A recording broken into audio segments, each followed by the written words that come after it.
네, 오늘 제자훈련 수료식을 받았습니다. 모두가 참 성실한 훈련을 성실하게 받았을 것이라 생각하고 또 신앙과 삶에 크고 작은 변화가 있었을 것이라 생각합니다. 아직 제자훈련 받지 못하신 분들은 내년에 꼭 신청해서 받기 바라고, 또 우리 이 자리에는 그동안 제자훈련 받고 수료하신 분들이 굉장히 많이 있습니다. 오래전에 받으신 분도 있습니다. 여러분, 이 시간에 과연 나는 그 훈련을 받은 뒤에 지금 제자의 길을 바르게 가고 있는가라고 하는 것을 우리가 한번 돌아봤으면 좋겠습니다. 자, 우리가 초등학교 때부터 대학까지 이제 학교를 다니는데요.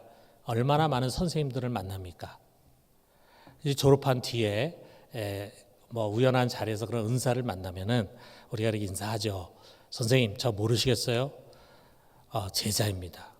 제 남천 고등학교에서 선생님 저한테 지리를 가르쳐 주셨습니다. 이렇게 우리가 인사할 때가 있죠. 사실 그 지리 시간에 매일 졸고 그리고 영어책 꺼내가지고 몰래 영어 공부하고 그랬는데, 그래도 제자는 제자라 이거죠. 넓은 의미에서. 자, 그런데 만약에 누군가 박사 과정에 들어가서 교수의 지도를 받으면서 논문을 썼다고 한다면 그 제자의 의미는 훨씬 다릅니다. 수년 동안 교수님과 만나서 가르침받고 또 함께 토론하면서 논문을 만들어가는 거예요. 진짜 교수의 학문을 이어가는 제자가 되는 것입니다. 그래서 세계적으로 유명한 교수는요, 그 밑에 제자가 되겠다고 하는 사람이 줄을 서게 되지 않습니까? 그런 유명한 교수의 제자가 되는 것만으로도 영광이라 이거죠. 자, 우리 19세기의 최고의 철학자 하면은 우리가 헤겔을 떠오르게 됩니다. 독일의 헤겔이라는 철학자가 있어요. 자, 그가 베를린 대학의 교수였을 당시에 그 베를린 대학의 학생들 사이에 유행하는 것이 있었는데, 그 뭐냐 하면 너 헤겔 강의 들어봤느냐 이거예요. 그래서 헤겔 강의를 듣는 것이 이 학생들에게 유행이다 보니까 헤겔이 강의하는 강의석은 꽉꽉 만원을 이뤘습니다.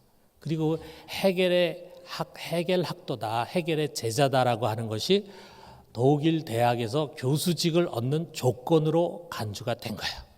당신 헤겔의 강의를 들어본 적이 있느냐? 또 헤겔의 직계 제자였다면 굉장한 그런 우선권을 갖게 되는 거죠. 자, 그러다 보니까 독일의 각 대학을 헤겔의 제자들이 점령하게 되고 그 제자들이 막강한 헤겔 학파를 이루면서 철학계를 지배하게 된 것입니다.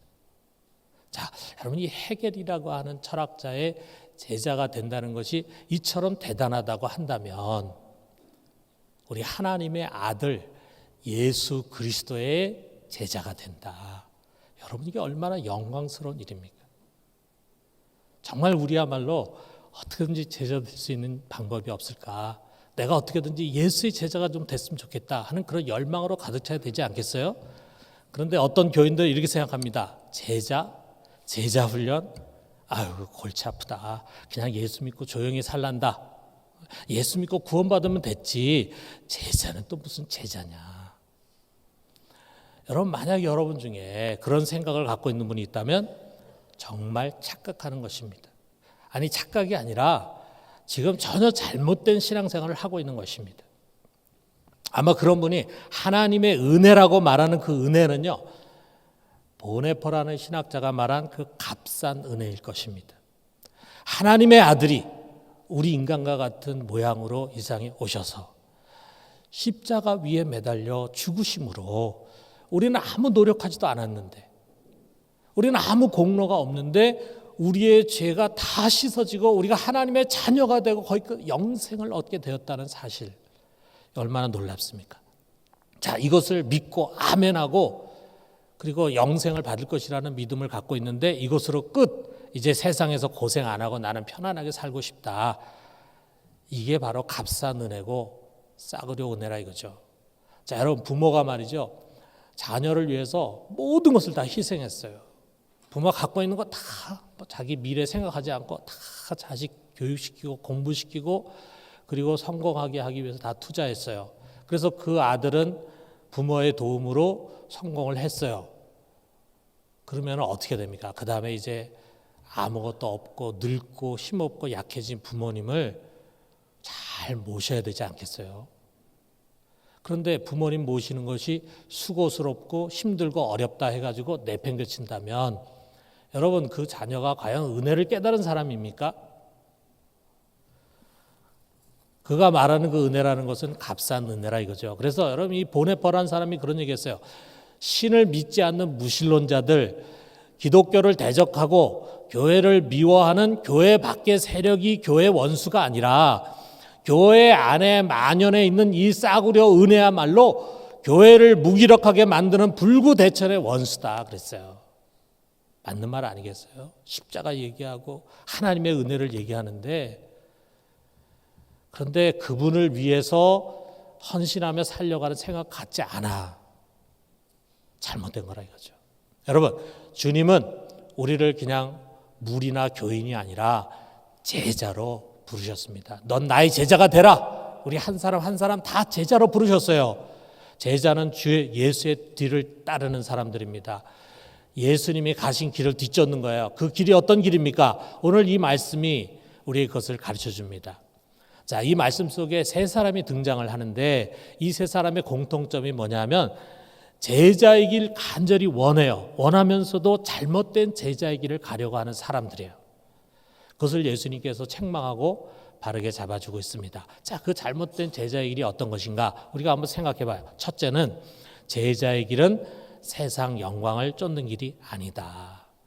여기 첫 번째 사람은요, 예수님 부르지도 않는데 자기 먼저 와가지고 자기가 예수님의 뒤를 쫓겠다고 이야기합니다. 여기 57절에 보니까 길 가실 때 어떤 사람이 여짜오되 어디로 가시든지 나는 따르리이다 이렇게 말합니다. 여기 누가복음과 비슷한 내용이 마태복음 8장 19절에서 20절에 나오는데 누가복음에서는 어떤 사람이라고 나왔는데 이 마태복음에 보면은 서기관이라고 구체적으로 소개되고 있어요. 자, 서기관은 율법에 정통한 율법학자예요. 율법 선생이에요. 그런데 그런 사람이 예수님께 나와서 자기 예수 제자가 되겠다 이거예요. 대단한 일이잖아요.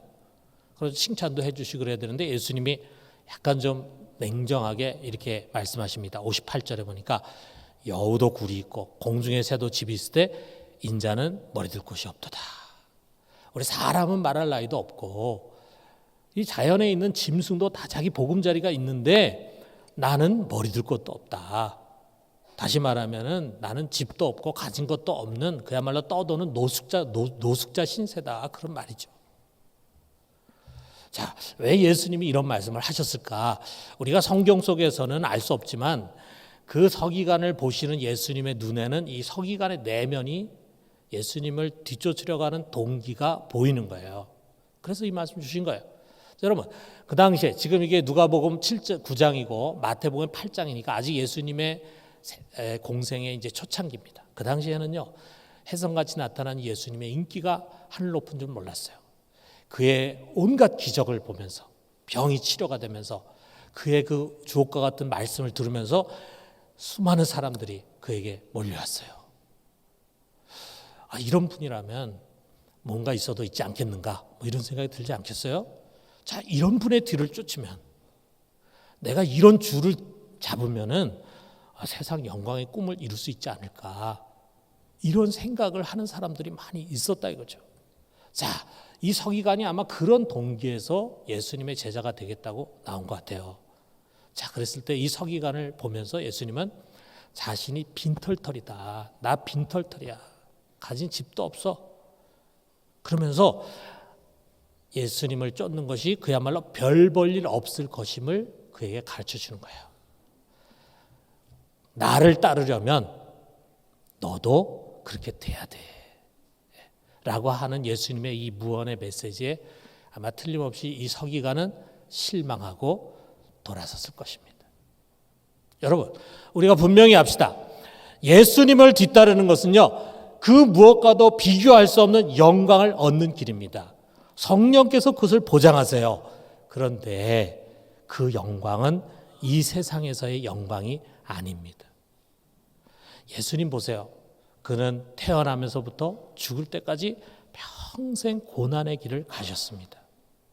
제자는 그와 함께 그 길을 가는 사람들이에요. 우리 스승님이 세상에서 그처럼 고난을 당하면서 고생하면서 사셨는데 우리가 그 뒤를 쫓는다고 하면서 어떻게 영광을 바라볼 수 있겠습니까? 그래서 예수님은 여기에 이 9장 앞부분에서 이거보다 좀 더 일찍 일어난 일에서 23절인데 이렇게 말씀하셨어요. 아무든지 나를 따라오려거든 자기를 부인하고 날마다 제 십자가를 지고 나를 따를 것이니라. 날마다 자기 부인하고 자기 십자가를 지고 나를 따라라. 여러분, 이것이 제자의 길입니다. 십자가 지고 그분을 따르는 거에 제자의 길이에요. 그런데 그 십자가로 끝나는 게 아닙니다. 그 십자가 뒤에는 부활의 영광이 기다리고 있어요. 그것은 우리가 이 세상에서 당하는 고난과는 결코 비교할 수 없을 만큼의 아주 크고 황홀한 영광입니다. 여러분과 제 앞에 그 황홀한 영광이 기다리고 있어요. 여러분, 우리의 소망은 바로 그 영광입니다. 부활 뒤에 그 황홀한 영광, 그것을 우리가 간절히 소망으로 바라보면서 이 세상에서는 우리는 그리스도의 제자로서 좀 더 많이 수고하고 좀 더 많이 헌신하고 좀 더 많이 참고 고난 당하려고 하는 그것이 제자의 길입니다. 여러분, 혹시 지금 우리가 가고 있는 길이 이런 길에서 벗어나 있다면요, 오늘 이 말씀 들으면서 우리가 다시 돌아와요. 그래서 이 바른 제자의 길로 갈 수 있게 되기를 주님의 이름으로 축원합니다. 자, 두 번째로는 제자의 길은 그 무엇보다도 주님을 우선하지 않는다는 것입니다. 자, 두 번째 사람은요, 예수님이 그를 불렀어요. 나를 따르라 라고 불렀어요. 너는 이제 내 제자가 되라. 제자로 콜링을 하신 거예요. 그런데 이 사람이 그 얘기를 듣고 이렇게 반응합니다. 59절에 보니까 나로 먼저 가서 내 아버지를 장사하게 허락하옵소서. 예수님은 지금 즉시 나를 따르라, 나와 함께 복음을 전하러 가자 그러는데 이 사람은 아직 아닙니다. 먼저 해야 할 일이 있습니다. 그것을 허락해 주십시오 라고 대답하는 거예요. 그러자 주님께서 말씀하십니다. 60절에 보니까 죽은 자들로 자기 죽은 자들을 장사하게 하고 너는 가서 하나님의 나라를 전파하라. 자, 우리가 예수님 말씀 들으면서 좀 너무하신다는 그런 생각이 좀 들지 않습니까? 그저 아버지 장례 좀 치르고 그리고 온 다음에 예수님 따르게 허락하시지. 왜 이렇게 했을까? 자, 우리가 이걸 이렇게 해석할 수도 있어요. 지금 이 사람의 아버지가 돌아가신 게 아니에요. 늙고 병들어 있어. 그러니까 이 사람은 아버님 다 이제 돌아가시고 장례를 치른 뒤에 제가 주님 따르겠습니다. 그런데 언제 돌아가실지는 몰라. 5년 뒤에 돌아가실 수도 있고 10년 뒤에 돌아가실 수도 있는데 아버님 그대로 놔도 갈 수 없으니까 좀 기다려 주십시오. 우리가 이렇게도 이렇게도 해석할 수 있죠. 그렇게 해석하면 우리가 좀 이해가 좀 잘 될 수 있겠죠. 자, 그런데 그런 것보다도 우리가 이 말씀 속에 주시는 주님의 깊은 마음을 좀 헤아려 봐요. 여러분, 예수님은 절대로 부모를 소홀히 하거나 장례 치르는 것을 간과하시는 것이 아닙니다. 자, 근데 우리가 이와 비슷한 말씀 한번 보시면은 예수님의 의도가 뭔가를 잘 이해할 수 있어요.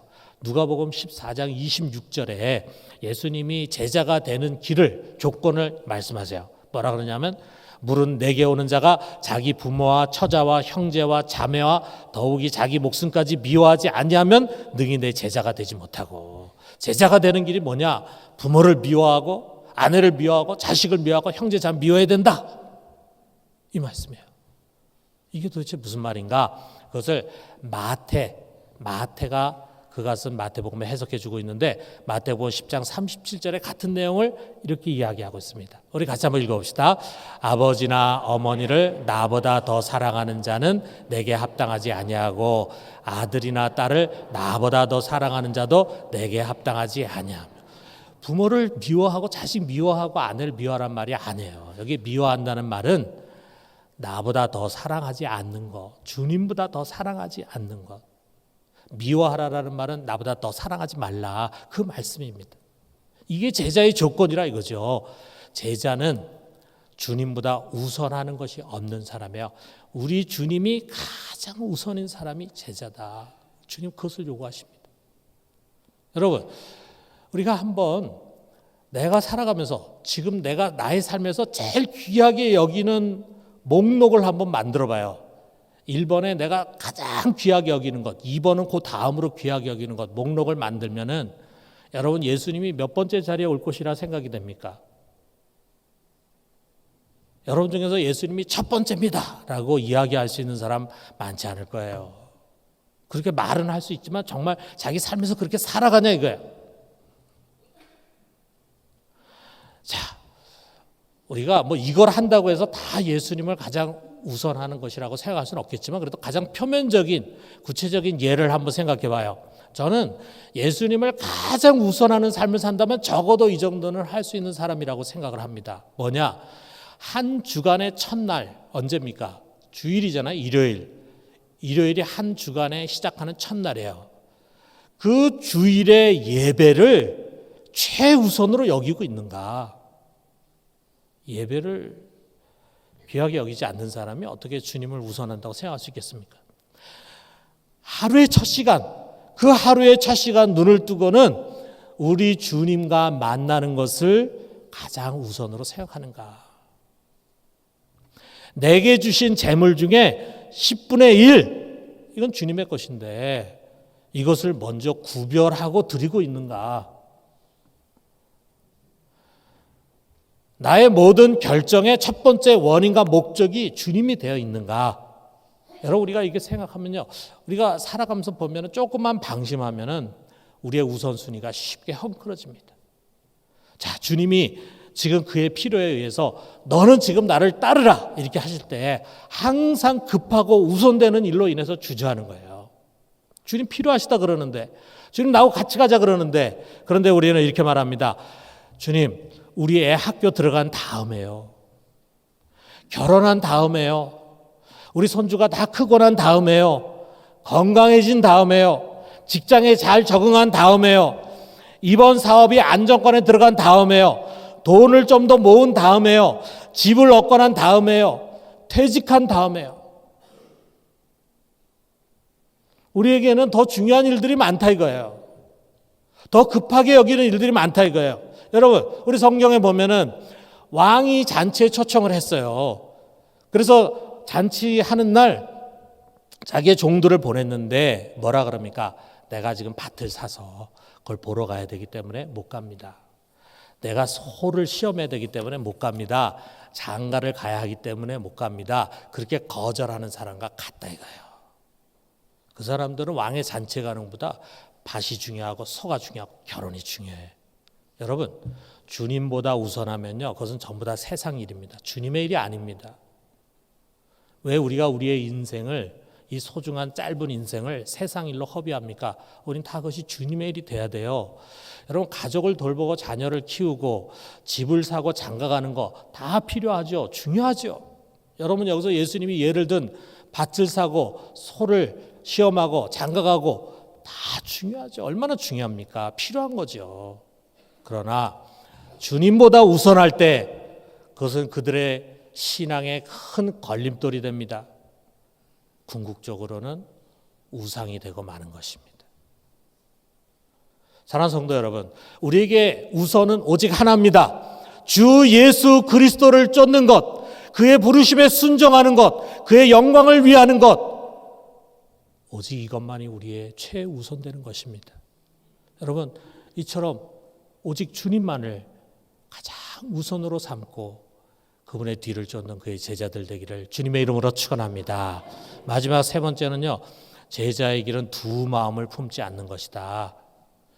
여기에 제일 마지막에 나온 사람도 예수님이 그를 불렀어요. 나를 따라 불렀는데 그가 이렇게 반응합니다. 61절에 보니까 주여 내가 주를 따르겠나이다마는 나로 먼저 내 가족을 작별하게 허락하소서. 이 사람 정말 주님을 따르려는 사람이에요. 제자가 되고 싶어요. 결심이 섰어요. 그런데 가족이 밟히는 거야, 가족이. 그래서 주님에게 작별 인사를 하고 오겠다고 합니다. 그까지 작별 인사 한번 하고 오는 게 뭐가 문제겠어요? 주님 좀 허락해 주시지. 그런데 우리는 보지 못하지만 주님은 그 말을 하는 그 사람 안에 있는 문제를 지금 보시는 거예요. 문제는 작별 인사가 아니에요. 그는 뒤를 정리하지 못하고 있습니다. 그 정을 떼지 못하고 있습니다. 그래서 자꾸 머뭇거리는 거예요. 자꾸 뒤를 돌아봅니다. 이 사람에게 예수님이 이렇게 단호하게 말씀하시잖아요. 62절에 보니까 예수께서 이르시되 손에 쟁기를 잡고 뒤를 돌아보는 자는 하나님 나라에 합당하지 아니하니라. 제자의 문제가 아니에요. 하나님 나라에 합당하지 않다.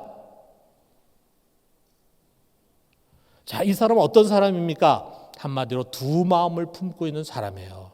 지금 여기서 이 사람이 얘기하는 이 가족이라고 하는 것은 지금까지 자신이 사랑하던 것을 상징합니다.